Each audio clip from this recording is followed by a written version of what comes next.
देखो, दो इंसान के बारे में हमेशा जानना, सुनना और उनसे सीखना। अगर आप राजीव दीक्षित के बारे में नहीं जान रहे हो ना, तो आप ये समझ लीजिए कि बहुत सारी चीजों से अनजान हो जो आपके बहुत ज्यादा काम आने वाली है, या फिर आप उन चीजों के बारे में जान सकते हैं जो आपके लिए बहुत ही ज्यादा हानिकारक है। क्योंकि राजीव दीक्षित ने वो बातें बताई हैं जो कि बहुत ही कम लोग आपको बताएंगे, बिल्कुल ही नहीं बताएंगे, क्योंकि उनकी तरह कोई लीडर आज के टाइम में हो ही नहीं सकता जो इतना खुल के बोले। क्योंकि वो इतना खुल के बोलते थे, ना तो उन्हें किसी गवर्नमेंट का भय था, ना ही उन्हें किसी पार्टी या फिर ना ही उन्हें किसी बिजनेसमैन का भय था कि ये कोई बहुत बड़ा व्यवसाय है या बहुत बड़ी कंपनी है, अगर मैं इसके बारे में कुछ गलत भी बोलूंगा तो फिर मेरा क्या होगा, मेरे लिए कोई एक्शन ले लिया जाएगा। उन्हें इससे फर्क नहीं पड़ता था, खुला बोलते थे। उन्होंने कई कंपनियां ऐसे हैं, जैसे कि उन्होंने कोलगेट हो गया तुम्हारा, और दूसरा ये जितनी भी कोल्ड ड्रिंक की कंपनियां हैं इन सबकी वाट लगा के रखती थी एक टाइम पे। भारत जैसे देश में जहां पर लोग बहुत ज्यादा कोल्ड ड्रिंक पीते थे, एक टाइम ऐसा भी आया कि केवल राजीव दीक्षित के कहने मात्र से इस देश के लोगों ने कोल्ड ड्रिंक पीना छोड़ दिया।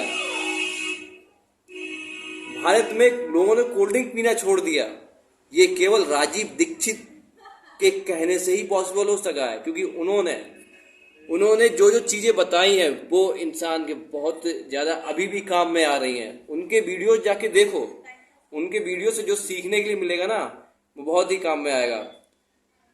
उन्होंने आयुर्वेदिक को बहुत ही अच्छे ढंग से लोगों के पास पहुंचाया है। आयुर्वेदिक जो बातें हैं कि हम जिन जिन जिन बीमारियों का इलाज हम खुद से कर सकते हैं, उनके लिए क्यों हमें ये मेडिसिन खाना चाहिए।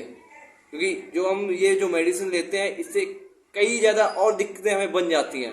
तो उन्होंने आयुर्वेद को बहुत अच्छे तरीके से बताया उसके बारे में, और जो ऐसी ऐसी बातें बताई जिससे कि आप घर पे ही ठीक हो सकते हो छोटी छोटी चीजों में। तो उनके बारे में आप राजीव दीक्षित के बारे में जाके जाइए और राजीव दीक्षित की वीडियो देख के कुछ नया सीखिए। दूसरा, ओशो जाओ, ओशो के बारे में पढ़ो। ओशो ने बहुत सारी जो भ्रांतियां फैली हुई थी समाज में, उनको बिल्कुल ही दूर करने का काम किया है। इसी वजह से बहुत से ज्यादा लोग हैं जो ओशो के नाम से तिमिस जाते हैं। क्यों तिमिस जाते हैं? क्योंकि उन्होंने बहुत से लोगों का धंधा बंद कर दिया था। जो समाज में कुरीतियां फैली थी वो उन्होंने बंद कर दी थी, इसीलिए लोग उनसे बहुत ज्यादा चिढ़ते हैं। दूसरी बात, ओशो जहां पर भी गए उन्होंने इतनी निष्पक्षता से आकर लोगों का मार्गदर्शन किया कि लोग, चाहे वो सरकार हो चाहे वो कुछ भी हो, लोग सोचने में मजबूर हो गए। जो भ्रांतियां फैली हुई थी उसके बारे में सोचने लगे, जो ढकोसले थे उससे दूर होने लगे, जो वास्तविकता की जिंदगी थी लोग उसमें आके जीने लगे। ओशो अमेरिका गए, वहां पर उन्होंने जाके अपनी एक ऐसी छाप छोड़ी लोगों के मन में कि वहां के लोग उनकी बातों से बहुत ज्यादा प्रेरित हो गए। जो काम अमेरिका की सरकार ना कर सकी वो ओशो ने करके दिखा दिया।